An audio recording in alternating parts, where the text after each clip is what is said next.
Gone are the days where brands were able to operate off profit alone. Now more than ever, consumers want to know that the brands they support have a purpose. Marketers have to be socially and culturally aware to remain relevant in today's climate. The way into consumers' pockets and minds is through emotional connection. And since COVID-19 and increasing cases of gender-based violence and the Black Lives Matter movement, consumers invest in their communities. But how does the media fit in? The media plays a huge role in amplifying messages, mobilizing action, and encouraging the public to buy into issues that brands are addressing through their corporate citizenship. And this increased amplification leads to large-scale public buy-in, which naturally leads to consumer loyalty and trust. So it's a win-win. Communities are supported, brands influence positive action, and the media encourage community buy-in and positive brand reputation. So are you ready to be impactful, show compassion, and change the world? The conversation starts now.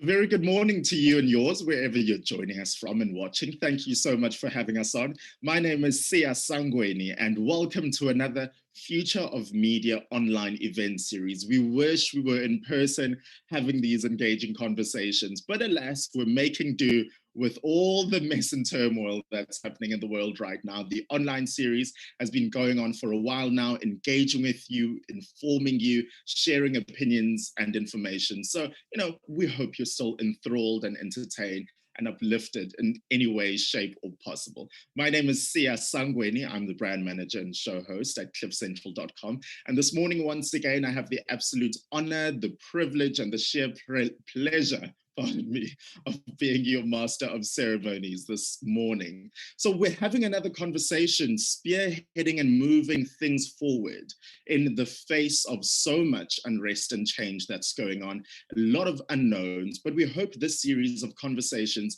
is able to make sense out of a lot of things that's happening. Best believe not me, because I'm just here to moderate this conversation. But once again, this morning, I have another set of fascinating and incredible panelists who are able to, give us a moment this morning for us to get to pick at their brains to learn more. So they definitely will not disappoint. If this is your first time joining, thank you very much for hopping onto this train, but also you've missed out on quite a lot, okay? I will give you that sense of FOMO, but better late than never, so come along and let's do it. We have crafted this series looking at the times that we're living in, when things like being agile and expecting the unexpected and pivoting, my goodness, are just more than buzzwords or phrases that we're sick and tired of hearing, but they are things that we've now had to influence and enforce into our strategies and in our daily lives as we work and we move on forward in these very, very crazy times. We know what 2020 has brought us, but now as we look forward in 2021, this year seems to have more questions than answers. But in all of that, as much as I may use some words that you think have negative connotations, in the midst of all of this, there's great opportunities, and great opportunities that lie in collaborating, that lie in learning through platforms and sessions like this, and that also lie in forging a view of fast-paced changes in an increasingly fragmented landscape in general, but specifically this morning, what we'll be paying attention to and looking at is this fragmented media and economic landscape, both locally and globally. So this morning, we'll be paying particular attention to realizing corporate citizenship. We've heard this a lot as well, or this term rather, but what does it exactly mean? What exactly is corporate citizenship? And when a lot of people are just trying to keep their heads afloat in the water, is this something that we can really feel the full weight of? And more especially, how exactly do we do that? We are living in times when the days of just paying attention to profit alone are long gone. And now brands and businesses have to look at issues like climate change and gender equality and cultural tolerance, because these are the things that matter to their audience and clients. So firstly, brands also need to decide how they'll be investing in corporate citizenship. And then secondly, how they'll be committing funds and resources to this. And amidst all of these conversations and questions that they need to answer, they also need to look at the very critical role that media plays in all of this. It can mobilize action, it can move things forward, but also in the process of doing good for someone else, they do need to realize how to do good for their own reputation. Because, well, whether we like to admit it or not, the bottom line is results should follow. So with all of this said and done, hopefully this morning we'll be able to answer a lot of those questions. We'll be able to elaborate on a lot of those points raised so far. And we hope you can join us in this process. But before we get into all of that, I do want to say a big thank you as well to our partners who make an event like this possible. So thank you so much to Vodacom, to Easy Ads, to Prime Media Outdoor, the Media Shop, the cool guys at Tilt, Wan Erfra, the Red Zone, and the Media Online for partnering with us in this Future of Media Online series. And we do want to hear from you, so please let us know your comments, your questions, your suggestions by filling those in the feedback tab. And if that isn't enough for you, you want to let people know how awesome this conversation is, emphasis on awesome, you can use the hashtag Future of Media on social media. That's all one term, hashtag Future of Media. So now that we have all of those house rules out of the way, let's get into it. The conversation about realizing corporate citizenship. I'd like to introduce our very esteemed panel for this morning. Firstly, welcome to Henny Myberg, Program Manager at Jacaranda FM. Good morning, Henny. How are you? Morning, Sia. I'm great. How are you doing? Fantastic. Thanks for asking. Ready to get into the conversation. And then we also have Lyndon Barnes, Group Strategist at Arena Holdings. Good morning, Lyndon. How are you? Good morning, Sia. I'm all good, thanks. Great stuff. And then Natalie Buerta, who is the Director of Creative Development at Kantar. Hey, Natalie, how are you? Morning. Very good, thanks. Morning, everyone. Great. And then Janine Rainier, General Manager at Tilt. Hello, Janine. Hi, Sia. I'm ready for the session. Let's get started. And then last but definitely not least, Tammy Majola, Executive Head of Brand at Vodacom. Hello, Tammy. How are you? Morning, Sia. Morning, guys. Are you well? Hope everyone. I am well, thank you. And we'll be better once we get into this conversation and hopefully have a lot of these questions answered this morning. So, Henny, I want to start off with you by setting the scene for a lot of what has transpired and drawing from your own experience at Jacaranda FM. How do you or have you managed to support your long-term clients during a time like this? Well, Sia, I think that you've already mentioned the word collaboration, and I think that the last 12 months or so has really taught us to really connect and listen to each other and really understand how we want to impact within the industry. So I think that there's been a lot of humanizing that's happened and a lot of honest conversations that have happened with a lot of long-term clients that we've had.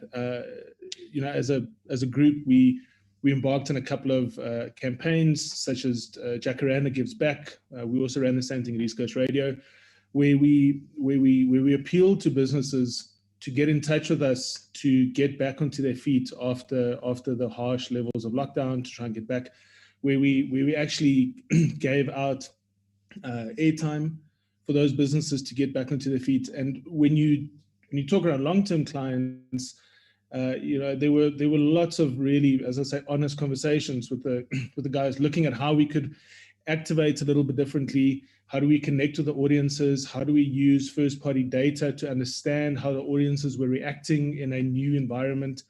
So it's just that continuous discussion with them that really helped forge those relationships and make them even stronger during this time. Lyndon, as you look at things, what is the media's role when it comes to supporting and promoting corporate citizenship? The media, by its very nature, should be and has been part of being a good corporate citizen, because it's supposed to be there and have its mission to inform, to educate, and to entertain. So if you just follow that, the media should focus on the good stories and even showcase the bad stories to warn the citizens. but primarily it is good for both the brand and the consumer. And often brands do such a lot of good things in the community, and these stories are never told. People do not know about it. And so the media is a critical part of ensuring that we tell the story in a truthful manner and an objective manner, and being able to bring the consumer into what's happening within the corporate world. Right. And maybe I can add that storytelling has been part of our history for years, you know? So the media must tell these stories consistently. Penny, you spoke about what you have been doing over the past few months at Jacaranda FM, but in your opinion, what makes a brand impactful? What makes a brand interesting? Especially though in these times. I think Natalie said that storytelling is the silver bullet, and I think that she's pretty spot on there. I think that storytelling has become more and more important as it allows brands to really connect with their audiences.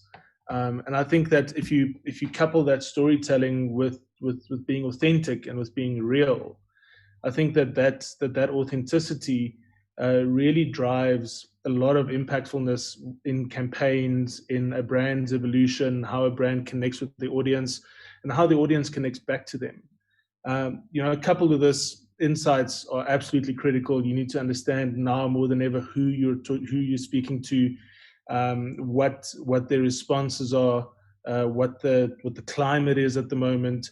So having that two-way conversation and really treating the brand as part of the community and not just as an outsider who connects with the community. I think that's really key for brands to become more and more impactful. You know, Lyndon, Henny mentions an interesting phrase there, saying how a brand becomes part of a community. And I think when we look at CSR, that is a very, very critical aspect to look at, how you engage and how you really embed yourself as part of a community. It might really be the golden question that a brand forever asks themselves, but how do brands truly become part of a culture? That authenticity, that true impact, how do you make sure that you really become part of a culture?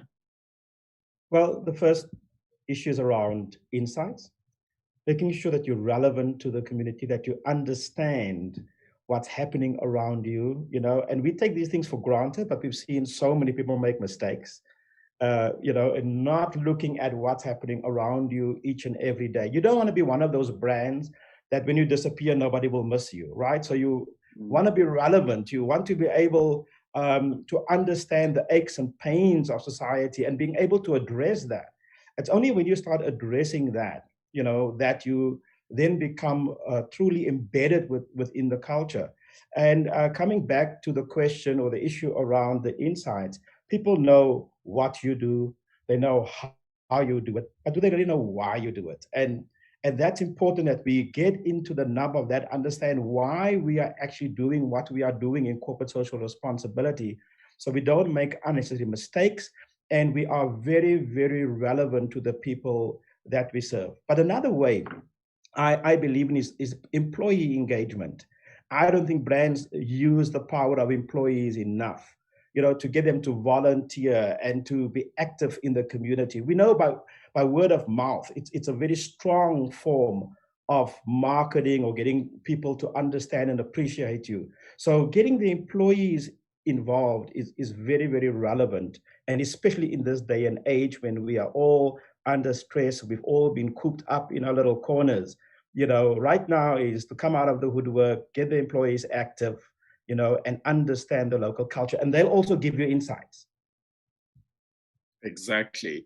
And getting your employees involved shows that firstly, you have these unofficial and internal ambassadors at your beck and call. But secondly, it shows that you really are talking the talk, but walking the walk, having these people who are already legitimately invested in what you're doing. So I think that speaks to a brand's impact and influence as well. So that's a great point that you raised, Lyndon. Natalie, when you look at the times that we're in, and practical steps for a brand who wants to start having a bigger impact in the CSR space, how would you advise a brand to use their brand, their reputation, their influence to truly drive change and create a sustainable difference in people's lives? Good one. I think that I want to make a small point on this concept of CSR and then purpose, because I do think that they're two different elements, and I think that they should live separately. I think some are tactical, so your CSR initiatives are tactical, and then purpose is something that you lead with. It is embedded in everything that you do. It's your reason for getting out of bed in the morning for your business. I think there's a great report by Kantar Consulting called Purpose 2020. If anyone on the line has ever heard of it, it's incredible. One of the points that it speaks to is infusion of purpose throughout your business. If you are going to imagine that purpose within your business is going to work if it is not driven by your C-suite, I'm afraid it won't. So, putting it on the KPIs of your C-suite and watch how things will start to move. So as soon as you get it on the agenda, and then measure it, so if you know that you're delivering to a certain level this year, make sure that you've put action standards in place that you're delivering by the next level by, the following year, and then watch how things will fall into place. And that will make it embedded within everything that you do. Lyndon was speaking about employees. Yes, absolutely one asset. Make sure that everybody is driving it because it's been driven by the leadership of the business. And that's pretty fundamental to cracking it, getting it right. Janine, would you say brand empathy has become a brand mandate for people in marketing, so to speak? And if so, how has it become a mandate that they need to use? Yes, I definitely think that it does. This brand mandate actually is making creatives have to think out of the box. They have to think in ways that they have never thought before to try to reach these audiences through it, to stay relevant. Because only if they are relevant are they going to create those deep, meaningful connections with their consumers, which will then instill the loyalty for them. But the brands need to be very careful, because empathy isn't something that you can just tick a box. You have to be transparent in what you do. It's the thing about purpose that Natalie just spoke about. You have to have your brand purpose, because consumers unfortunately can see if brands are just throwing money at a problem, ticking a box, doing a fiscal dump. They actually really want to see that the brand is invested in it. And social media is such a powerful tool, because there are more and more people talking about things. They're talking about issues. They see what brands do, and they either are supporting these brands, or these brands are unfortunately getting it wrong. But there are brands that do get it right. But it is a two-pronged approach.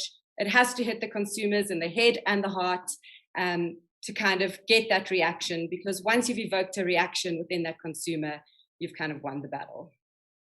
Right. So let's talk about that reaction when it comes to your empathy and the impact that your brand has. Tammy, in your experience, because we know Vodacom has implemented various corporate citizenship programs, as a person in the role that you're in, have you noticed that the programs have helped Vodacom be seen positively by South African consumers? And on top of that, how have you seen that the brand has been seen more positively than before? Oh, yes, absolutely. I think the programs that we've done have really, really helped our brand to be seen as positive. At heart, we are moving to being a purpose-led brand, and we really want to have programs that will be embedded on our purpose. So I've spoken about Virtual Doctor, which is kind of a collaboration. But I think there's a bigger one. There's a bigger impact that we're making. For instance, in education, we're offering a program like eSchool, where people can actually access education, zero-rated, and get up to 24,000 academic publications for free. So in this current climate where we've got COVID, people can continue to learn. People can actually graduate online without losing their data. So At heart, we are not revenue led in that regard, but we live our purpose and we create platforms that people can really, really use productively. Then from a GBV point of view, I know the country has now classified the president specifically, the second pandemic in our country. And we really had to step up on that again and really offer a call center where customers can really get help if they're in a situation that could be risky. But also we've launched an app so that you can really, really get help immediately. You know, we called it Bright Sky. It's a great app that really assists people and offers counseling for people who have been in a situation that has not been great, like gender-based violence or any sort of violence. And I think continuing our corporate citizenship within a government space, we've partnered with government to create Impilo app. This is an app where all the medical staff can really, really monitor all of the medication in hospitals to make sure that when people need their chronic medication, they don't go to hospital only to be told that there is no medication available. So it really keeps and tracks all of the medication live and continues to help people to really make all of their trips, risky as they are in this empowerment with COVID, to be worthwhile to get their chronic medication. And really, there's a lot of stuff that we continue to build and a lot of apps that we continue to build, even for families. I mean, there's digi-parenting, where now we all know that our kids are living online. We assist parents to really, really monitor their kids' digital engagement to make sure that it's safe, to make sure that it is within the ambit of a great family structure. So we continue to evolve and really drive all these applications that also builds family with mom and baby, where mothers who've just had babies can access videos that can assist them in taking care of their child and always being ahead of the curve to make sure that the products and services that we develop really drive corporate citizenship and really drive our brand to be impactful. And we've seen these by high number of people really taking subscription of these services. We've seen it from people saying, kudos to Vodacom for making sure that we continue to connect for a better future. So these are the feedbacks that we continue to get. And I think in the next 5 years, as we drive our purpose-led ambition of being a brand that takes humanity further together, we're going to see more and more of these coming to the fore. Tommy, thank you for that. In all of 40 seconds, you have made me feel like, what am I doing as a human being? you are single-handedly saving the world, and I'm just sitting and Netflixing on the couch. So thank you. I got all of that judgment on my chest right now. Henny, here's a question from the audience. They're asking, you gave away free airtime to help your customers during 2020. So how have you been able to move your customers away from something for free and back to a paid service in 2021? Was there conditions to the free offering? And if so, how did you manage that? Right, it's a great question, Sia. And when we ran the campaign last year, we ran it without conditions at that stage. So there was no expectation. It wasn't, you didn't get airtime on lay-by. That wasn't the intention around it. What we did as a media organization was really look at people and say, we need to make a difference and help where we can. And what happened in return is it forged strong relationships. And I think that being in an honest space with the brands means that conversion back to airtime, to paid campaigns, to increase and spend more than what they might have spent pre-COVID. All of that happens because of that trust relationship that gets formed between the media owner and the brand or the agency. Great. And then here's a question to you, Lyndon. This really is a free consultation now. But what are a few key points, 2 or 3 key points that are important for a brand to remember while marketing in times like these? I think the first thing is to be authentic. People can see through it when you're not authentic, right? To get your purpose right and know why you're doing it. A good example would be for a body shop. When they started as being a business, they focus on being a good corporate citizen. That's the other end of it. Really, really well thought through.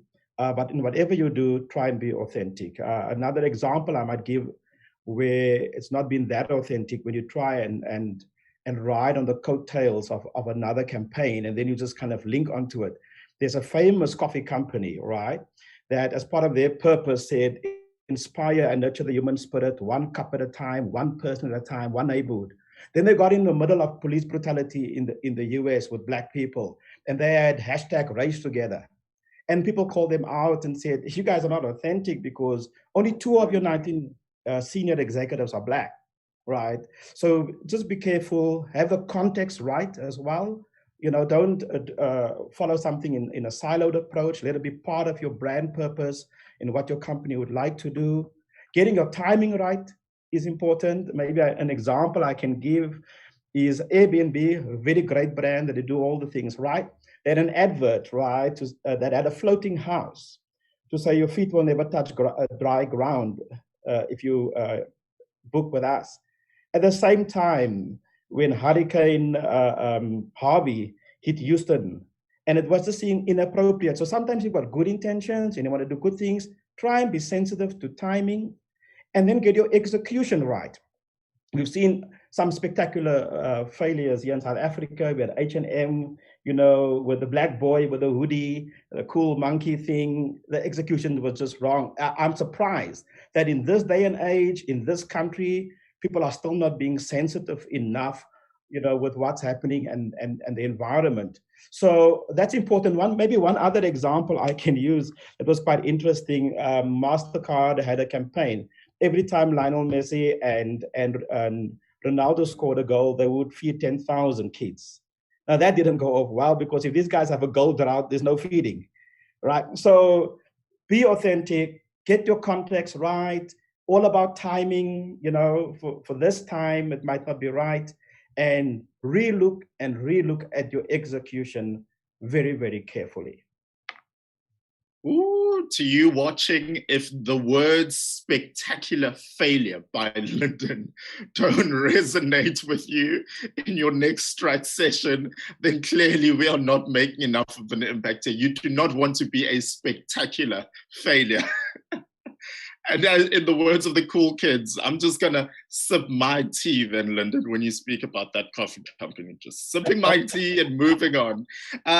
Natalie and Janina, I'd like to have your thoughts on this. It's a question from the audience. What is the most recognizable way for a brand to be seen as culturally relevant? Natalie, do you want to go first? Yeah, so sure, that's a big, deep one. So I think when it comes to cultural relevance, I think that the most recognizable way to do it, and the only way to do it, is to put in the legwork up front and to sit with consumers and really deeply understand it. We've worked on a few campaigns where we've had to spend a lot of time deeply understanding cultural nuances that, if you insult it, can go terribly wrong. So I think the idea is once you get it, the consistency around it needs to be phenomenal. So you can't change your narrative, because that will start to erode your authenticity, and that will start to make people see through your idea of that sort of fabrication of whatever it is that you're trying to do. So the terminology of cultural relevance is a huge one. I think marketers are like, yes, let's be culturally relevant, and have absolutely no idea how to get to it. And the only answer is you've got to spend time, you've got to do legwork. And then when you get it right, don't be a fool and be inconsistent with the way that you show up. It's got to be consistent and long term. Yeah, it's probably. Yeah, I think cultural relevance does go back to that thing of listening. And I think a really nice example that we've seen in the media lately is the case study, which I love, which is the 10 Rand Goes a Long Way campaign. This is a campaign that wasn't it wasn't a brand that started the campaign. It started with the consumers. So it started with Sibo Mabena, the owner of a creative agency in Johannesburg, and other social influencers like Lesizwe and Natalies, and they took to social media using the hashtag 10 Rand goes a long way. So the public was urged to donate any amount of money to donate to university students so that they can register and study for the year 2021. So there was the big outcry in South Africa. Students were protesting. It was brought to social media through influencers. And then eventually big brands joined in on this challenge and donated substantial amounts of money. And this is where brands need to be agile and they need to be quick. So that decision-making process has to be quick. You have to be able to say, great, within 24 hours, I'm donating X amount of money. And I know it's hard in these big corporations because there's a lot of red tape to actually get through to be able to give these donations in some instances. But the brands that are there from the beginning are the ones that are remembered, and they are the ones that the consumers then speak about. So they overachieved their goal of reaching in a period of 5 days. So it was a really, really good. Right. See why I refer to Tilt as the cool kids? Because Janine, you keep us abreast of all of this, all of the cool stuff that's happening online. Tammy, here's a question from our audience directed to you. All of the corporate initiatives sound fantastic. Their words, not mine. But how are you measuring the return on investment? Or is that not a factor? Look, I think we measure the return on investment on impact and the change we make in people's lives.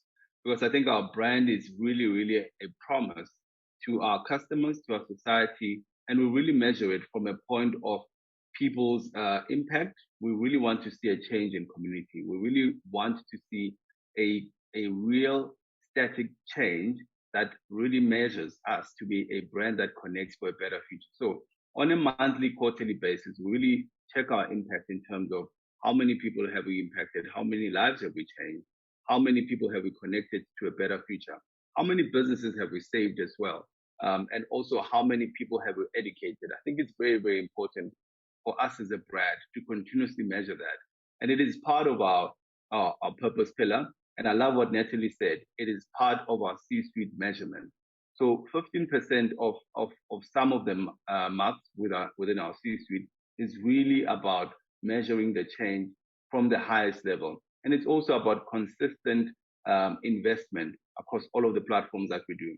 If I think about how we've done it with education, connecting over 3,000 schools for the last 5 years has been a feat that we continue to really be proud of.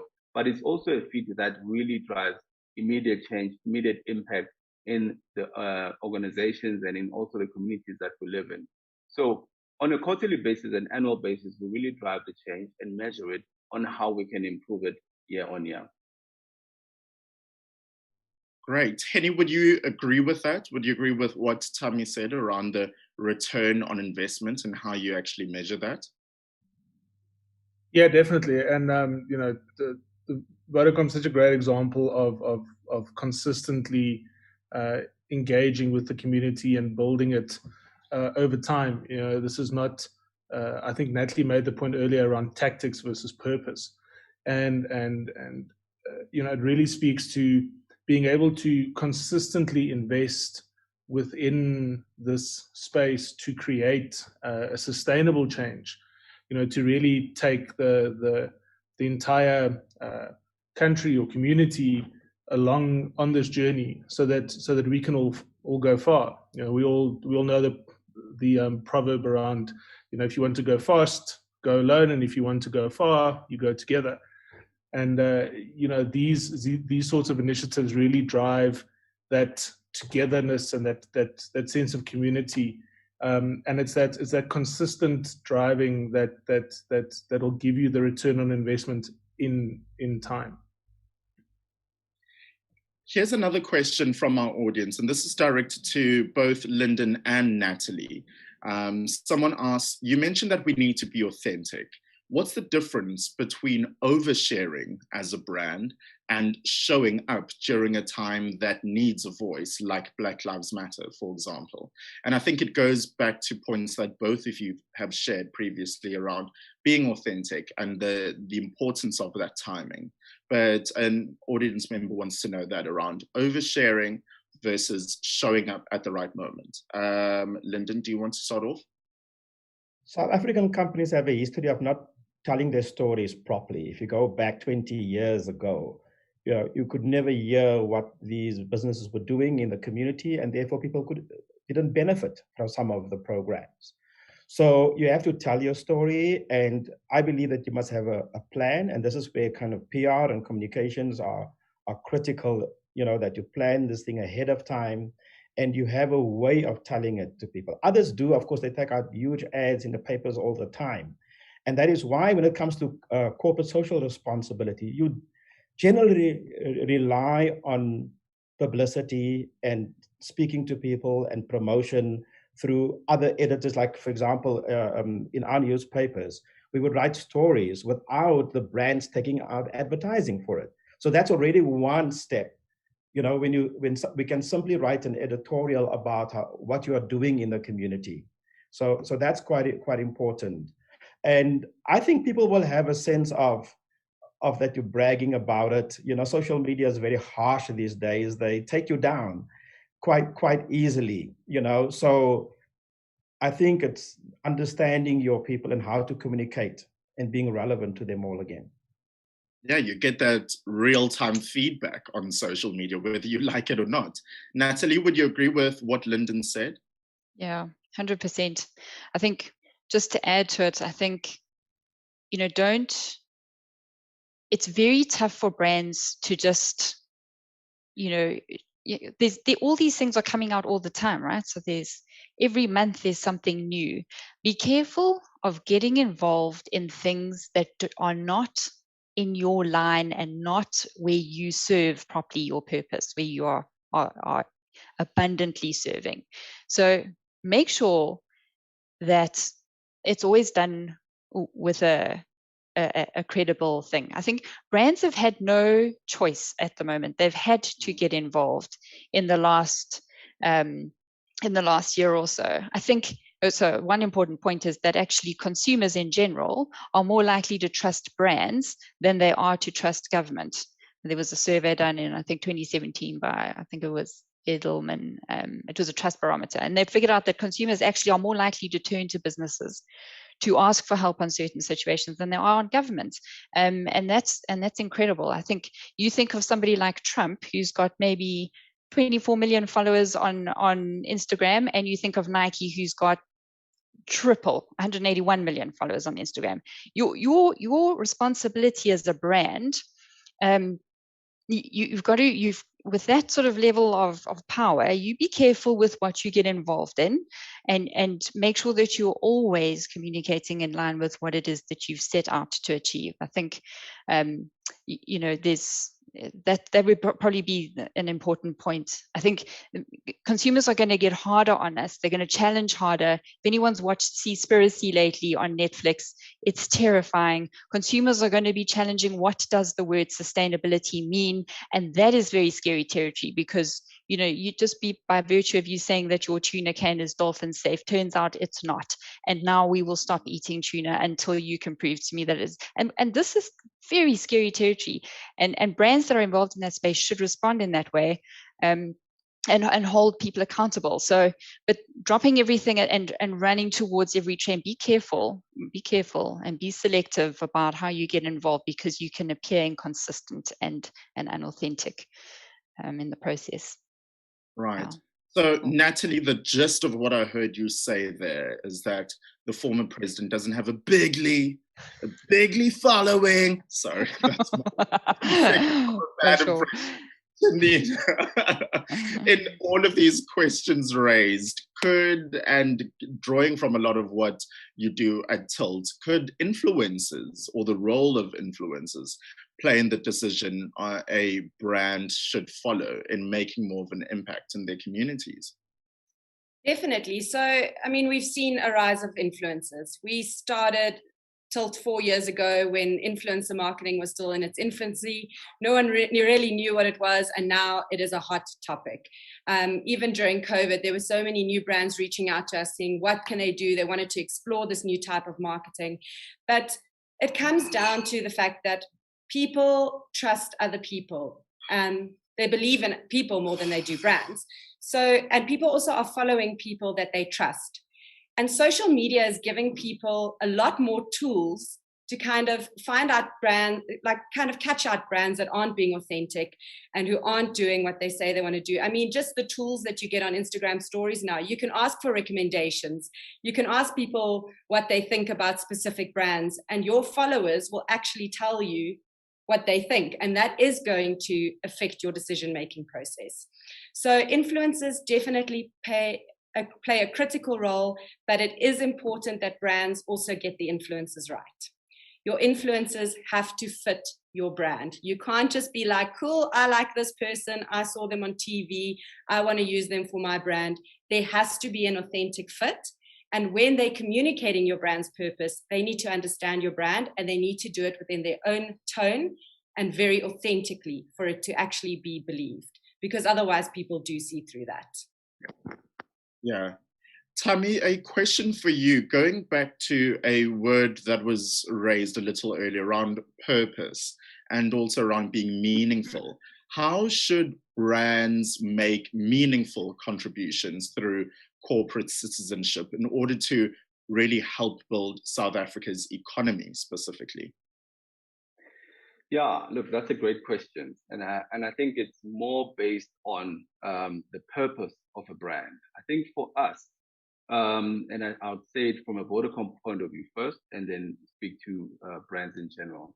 I think for us, it's more about driving sustainability across the value chain, across all the communities and across all of the country's aches and pains at the time. So being a purpose-led brand really helps you to anchor that and really helps you to drive towards your North Star. So I love what Natalie said, that we need to be truthful, we need to be authentic as brands. So brands that are authentic and live to their purpose will always win in that regard. And brands that are not authentic, they are usually caught out. I love what Lyndon spoke about, and it really has been true even in South Africa. We've seen some brands that have not been authentic and that have been caught out. And unfortunately, as a brand, as much as previously branding and marketing was not a balance sheet item, these days it is. Goodwill branding is a real asset for a brand because people trust brands. Brands are a promise of service. Brands are a promise of quality. Brands are part of building a community. They create livelihoods. They connect families. And in our brand, we connect for a better future. We connect to take humanity further together.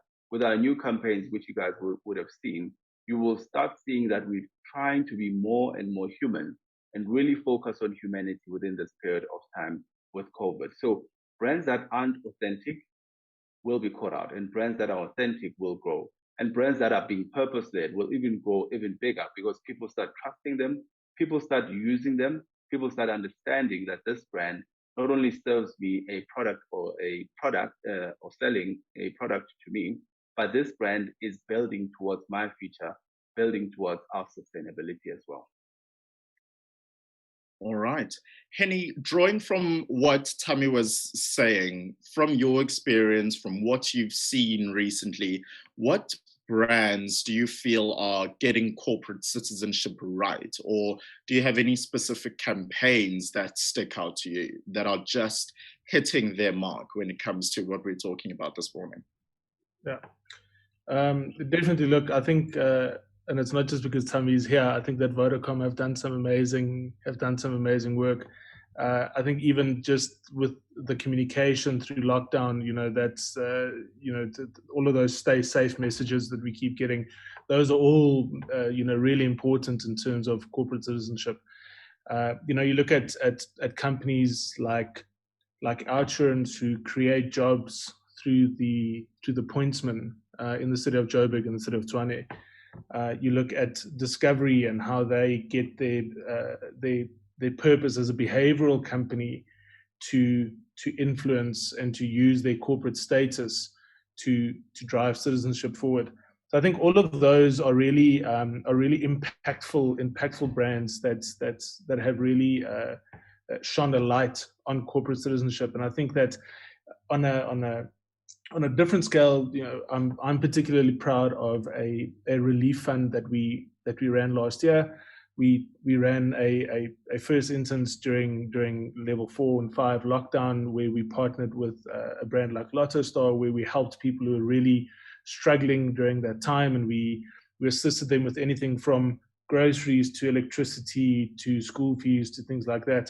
And then later on in the year, we partnered with Growth Point, where we did a version where we helped matrics in Gauteng, Limpopo, and Mpumalanga, and in KZN to lift the burden of supporting their families during this time. We identified this as a problem, and we assisted with groceries, with tutoring, with PPE, which people need to pay for.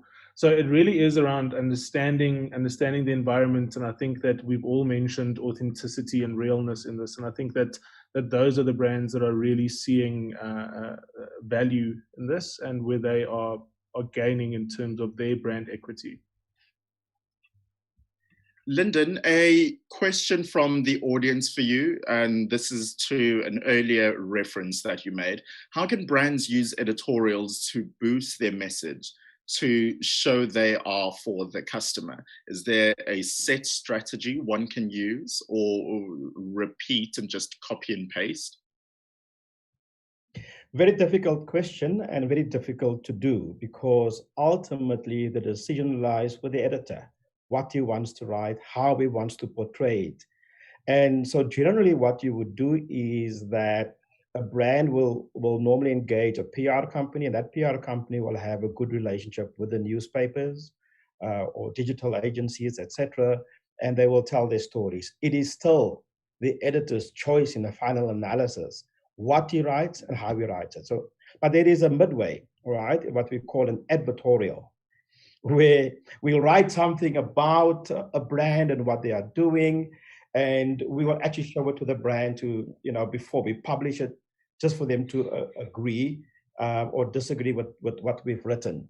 So that sometimes helps, but it's always a vexed issue to what extent the media houses will promote. I think the onus is on the media houses like ourselves to tell more the good stories, because we always have criticism that we tell all the bad stories, the killings and everything else, but we just do not do enough about telling the good stories. So for example, in the Sunday Times, we had all of the heroes during COVID, people who survived, and we told those kind of stories.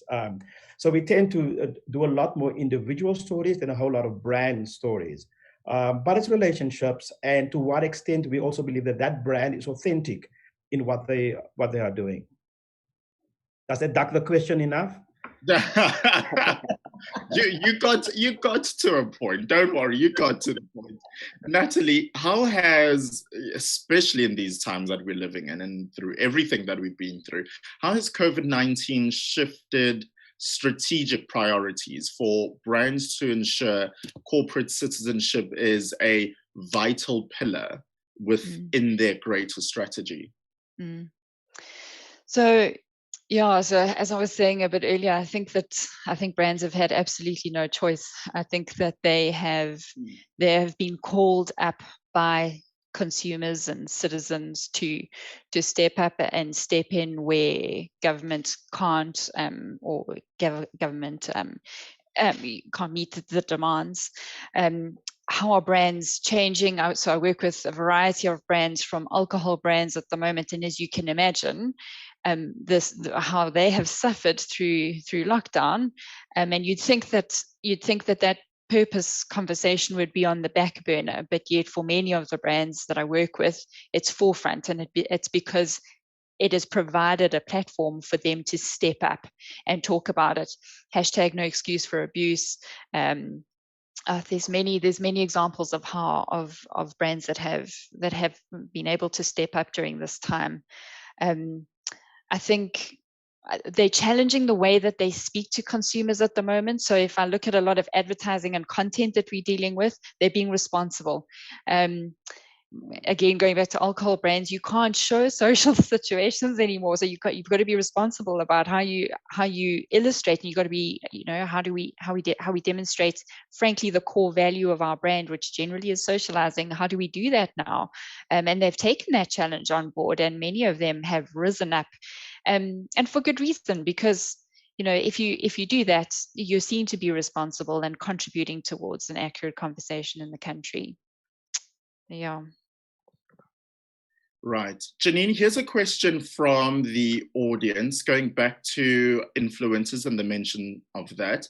The question is, how important is it for paid influencers to be transparent about the fact that they're being paid for their messages in order to keep things authentic and honest in these times? It is very important for them to do that. So they need, just as much as brands need to be transparent, the influencers also need to be transparent with their followers. And if someone is being paid to do a campaign, or they're being paid to give an opinion, it is of that nature that the brand possibly has influenced them a little bit, and the consumer needs to know that. But where the influencer marketing agencies are very important, and it's actually is to marry the brand and the influencer so that it is that authentic fit, so that when you've got that paid partnership there, no one actually cares about it. They've seen you speak about these issues before. They know that you are aligned to what the brand is wanting to get across, or they've seen you even use the brand.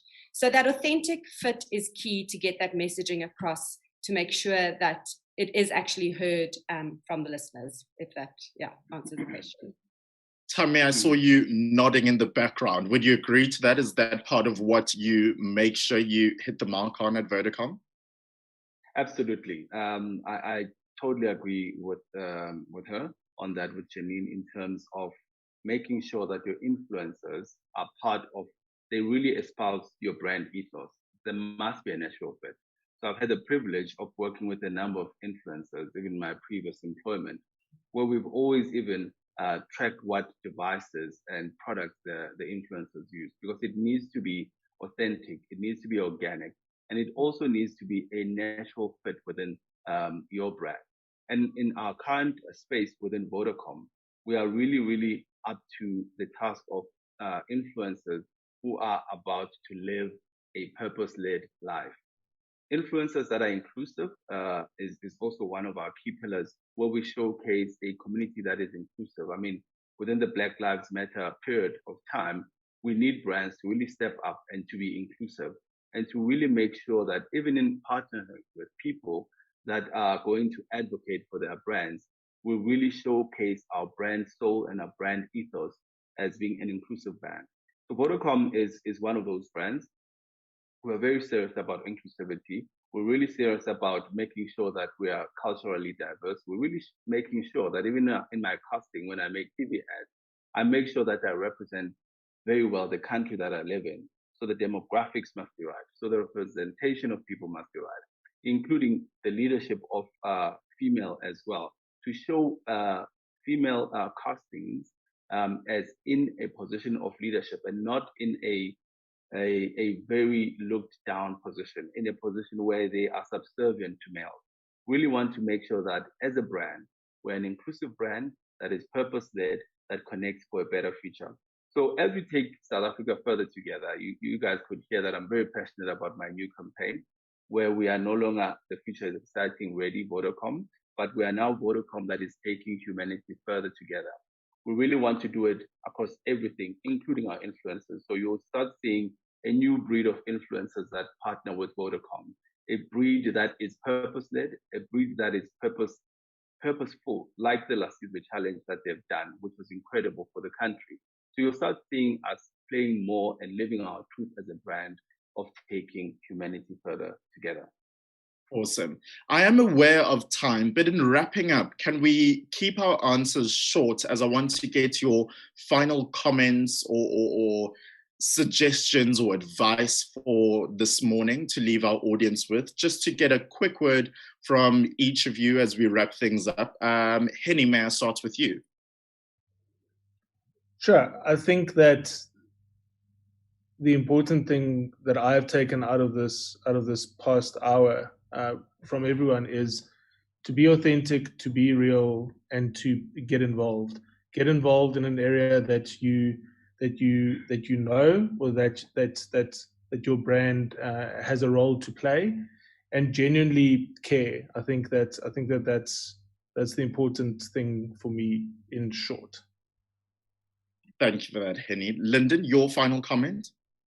I think we must realize that we are living in difficult times in South Africa for the majority of our people. People are jobless, they don't have enough food, etc. So while we often focus on the higher purposes, we need to be very relevant to the masses that's struggling out there. So whatever we do in our marketing campaigns, keep that in mind. And then lastly there's a word in South Africa called Ubuntu, right? And that really speaks to the heart of corporate social responsibility. One person benefits, by serving another. Let's all keep on serving the community and helping each other. Thank you, Lyndon. Natalie, your final comment this morning? Yeah, so if I had to wrap it up, I think that one of the major things that we've spoken about, or that I would love everyone or urge everyone to do, is just to remember to be connecting with human beings. It's we're connecting on digital platforms now. I used to say that we often have our boardroom goggles on because we're not speaking to consumers face to face, and we're not engaging, and it's made worse by COVID. So attempt to actually connect with your consumers. It's still possible, and understand them super deeply so that you can have genuine insights that lead your business forward, and it just ensures that your purpose is on the right path. And be consistent. Last point, be absolutely consistent. Cool. Janine, your final comment this morning? I think brands just need to listen. I think COVID-19 has increased a lot of awareness around other issues that aren't just COVID related, like gender-based violence, like Black Lives Matter. And people need to be on the ground. They need to listen to these issues, and they need to try and address these topics that the South African citizens are bringing up. The brands need to be authentic, and they also just need to be agile. Awesome. And then last but definitely not least, Tammy, your final comments. Thanks a lot. I think for us and for me we have learned that technology is nothing without humanity. And really, as a connecting brand, we really are at the heart of making sure that we connect with humanity. So I agree with my counterparts that we need to listen more as brands. We need to connect with humanity, and we need to make sure that in everything we do, we're authentic and we are purpose-led. So those are my parting shots for a great hour spent with you guys. We already have a great rating. He said it's a great hour spent, but I do echo those sentiments. Tammy, thank you very much for that. Thank you to all of you for being part of this conversation this morning in our next Future of Media event. Thank you to Henny Myberg, Program Manager at Jacaranda FM, Lyndon Barnes, Group Strategist at Arena Holdings, Natalie Werter, Director of Creative Development at Kantar, Janine Rainier, General Manager at Tilt, and Tammy Majola, Executive Head of Brand at Vodacom. Thank you very much to our partners as well for making this event this morning possible. Vodacom, shout out Tammy, Easy Ads, Prime Media Outdoor, The Media Shop, Tilt, shout out Janine, and Ofra, The Red Zone, and The Media Online. And most especially, thank you for taking the time this hour this morning to learn and grow and ask questions and engage with us. It really means a lot. You can catch up on everything that you might have missed this morning on YouTube and social media, etc., by using the hashtag Future of Media to catch up on previous sessions and also to gain more information on our next events. And that's exactly still the same hashtag that you can use to find out more about our next Future of Media event that will be taking place on the 5th of May, 2021. So that's next month, as we'll look at fighting through the fog, consumer attention as a scarce commodity.